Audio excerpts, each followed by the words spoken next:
Wassail, beautiful pilgrims.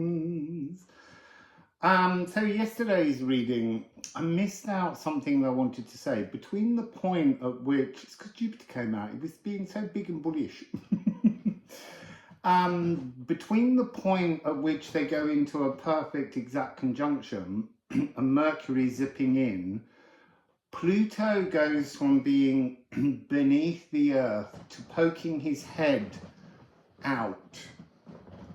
And there's this energy of Pluto breaks free from the crustal debris.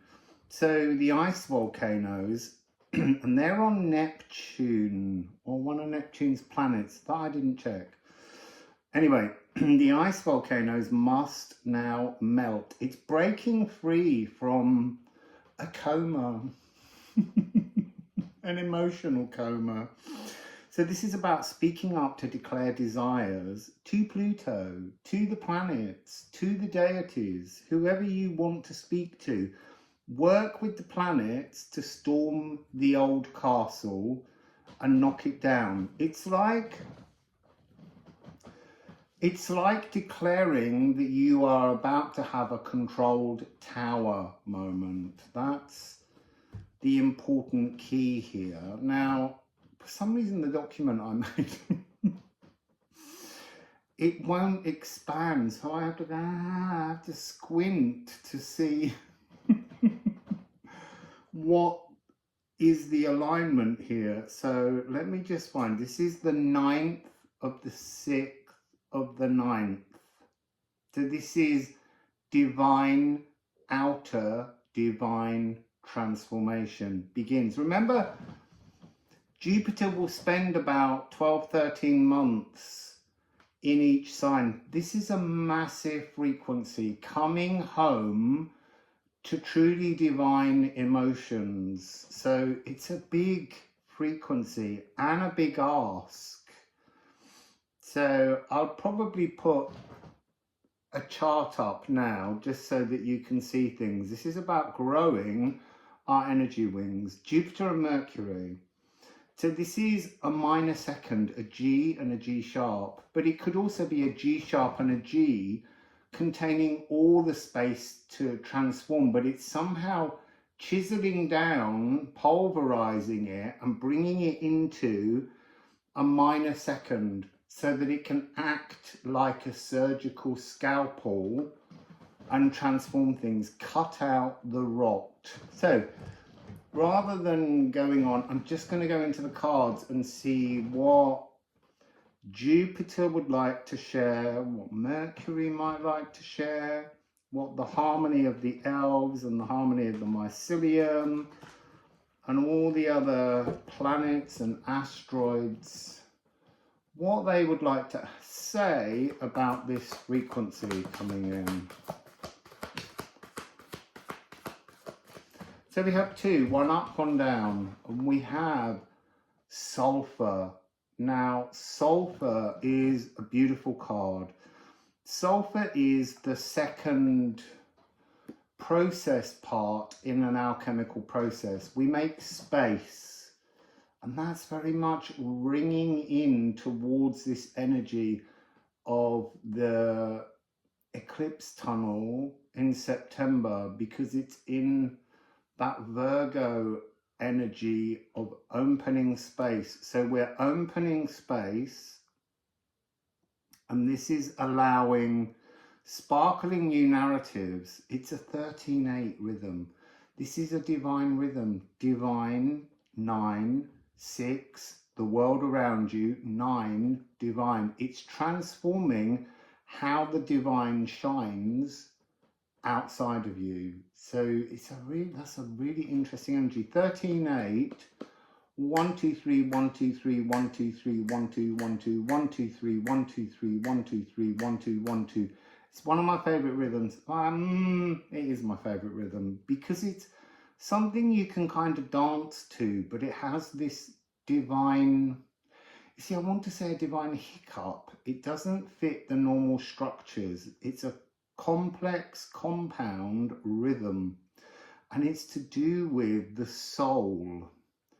So it's very much talking about cardinal spaces, Aries, Cancer, because that's where we are now, Libra and Capricorn. So this is the soul of all living and material things. It instigates the future now. It's flashes, a flash of inspiration or flashes of inspiration, and feeling like for the first time in a long while you're ahead of the game. So I am luminous, or I am shrouded. This is essential divine frequency. It's life affirming. It draws out the negativity. It's odorless and strengthening in its purest form. What's that stench? Well, it's not me, because I'm divine sulfur. And it's also the seafloor lakes of molten sulfur that await awakening. It's all there. All the materials are there. We're moving away from this energy of being shrouded. So being rotten, being odoriferous, having sulfite allergies. Sulfites are used to preserve things, and many people can have an allergic reaction to them. This is never a thing in moderation, just all engorging. And then brimstone vapors that drain health and vitality. Let's go with the other ones. Let's go with the good ones. So we have sulfur, beautiful energy. Sulfur is one of the most abundant elements in the cosmos. This is so beautiful. So the third part of the process is to fix in your magical materializations. So it's a given that we've opened space. Open space. Open space in all your frequencies, and then the new narratives can come in and you fix them into your reality. Are so beautiful.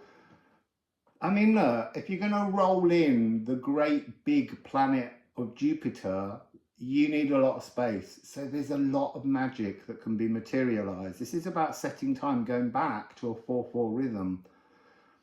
So this is Taurus, Leo, Scorpio, and Aquarius.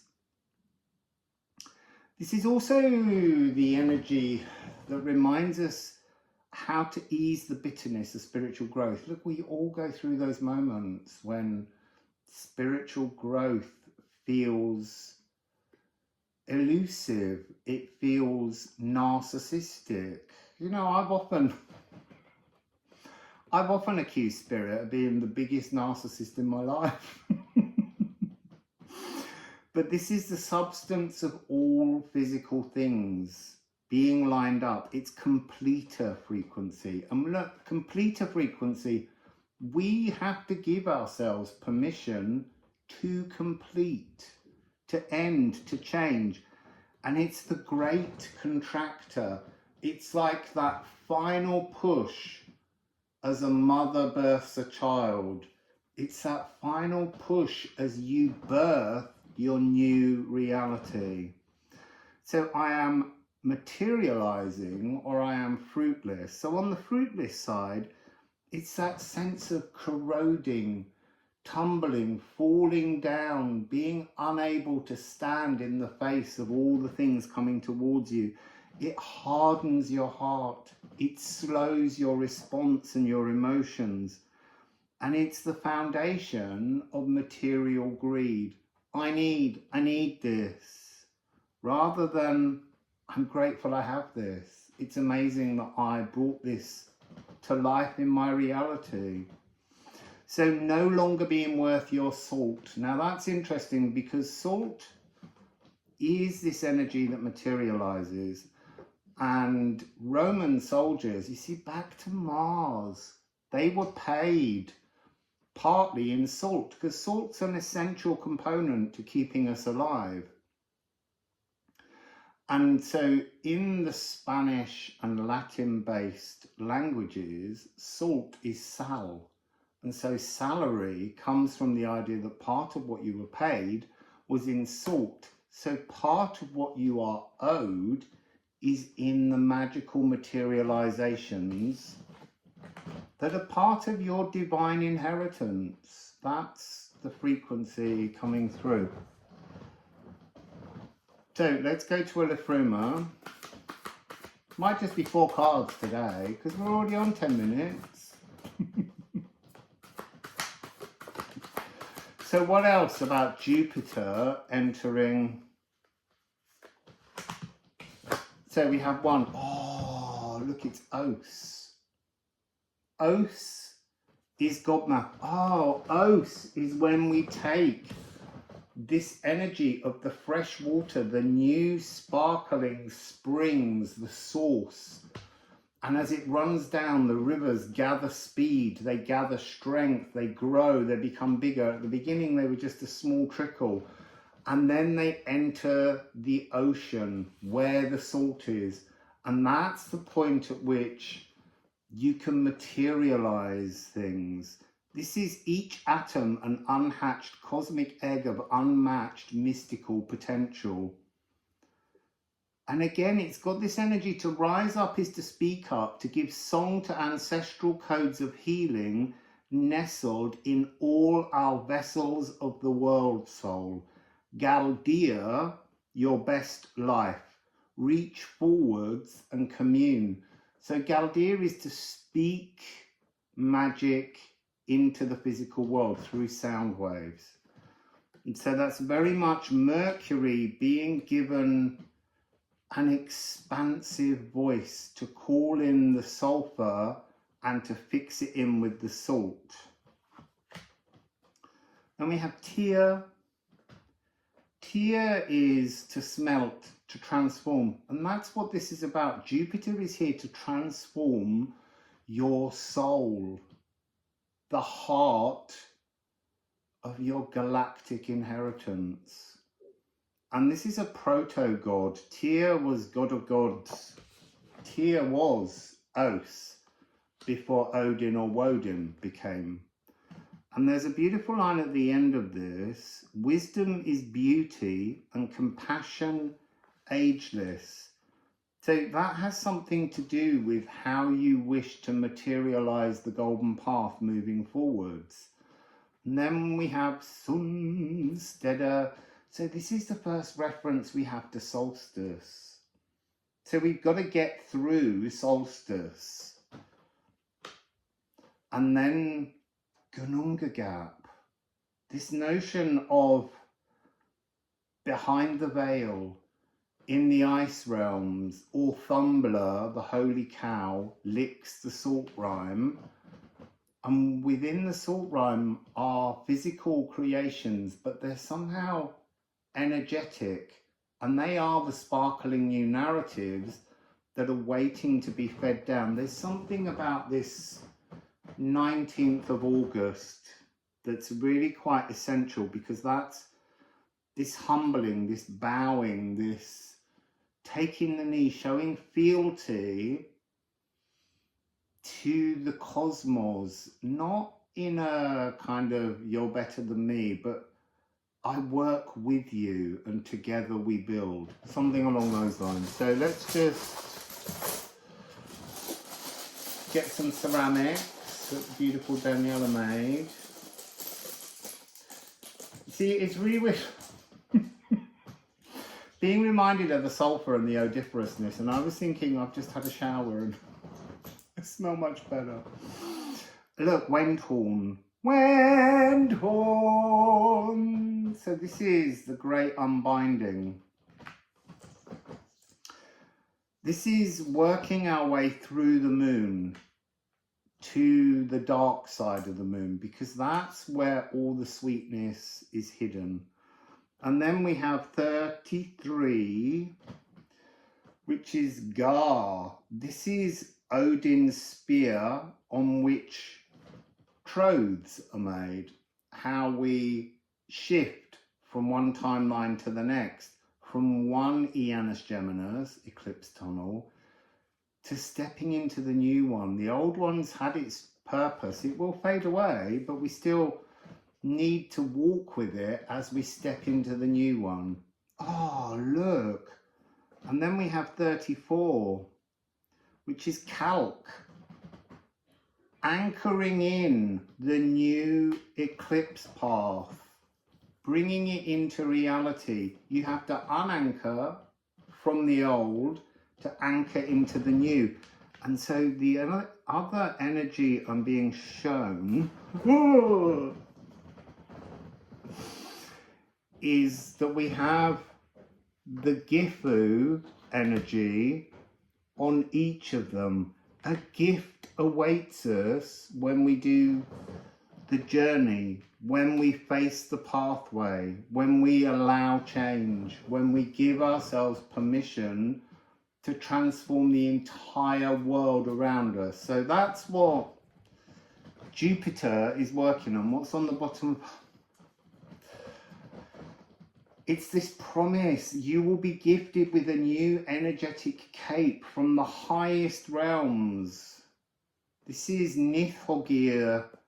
When he appears, it's the gods in dragon form talking to you and offering you the chance to be an energetic mirror to their divinity. Oh my God. Kwawa! He's a real Tadar energy. Kwawa is the cosmic shaman. Oh, and look, and beneath the cosmic shaman is the path of gold created from the embers of the old. So Kwawa, the galactic singer of existence. Kwawa's at 10 degrees of Capricorn currently, so that's a completer frequency in itself. It's a binary. The next space will be an 11. So that's another binary. We're working here with binary, Aries and Capricorn, and it's at the moment currently in Capricorn. I am singing sacred shamanic currency. So the shamanic currency is this idea that we do work, we do transformation, we look at things, we transform things, and this builds up a kind of a karmic bank account. No, let's say a dharmic bank account. Instead of a debit card, it's a dharmic card. And you're filling up that energy so that you can cash in on the good shit. So this is a harmonious revelation of spirit, the swirling symphony of the music of the spheres. That's where this began. So when you're not singing, when you're not in your Kwawa frequency, you are silent.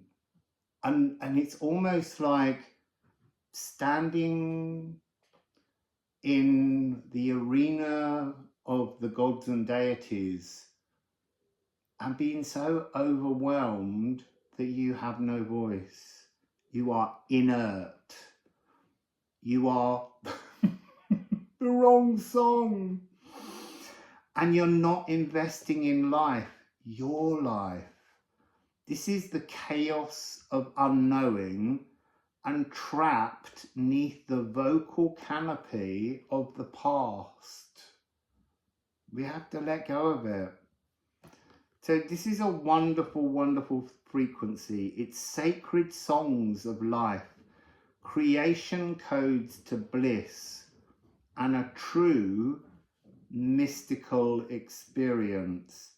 This is what this next 12-13 months of Jupiter in Cancer is bringing to us, this massive opportunity to transform everything in our world. So I'll be back tomorrow. I think it's full moon in Sagittarius tomorrow. Then it will be the fire trine, the grand fire trine. And then there's the lovely story of Mars as Persephone. It's all coming.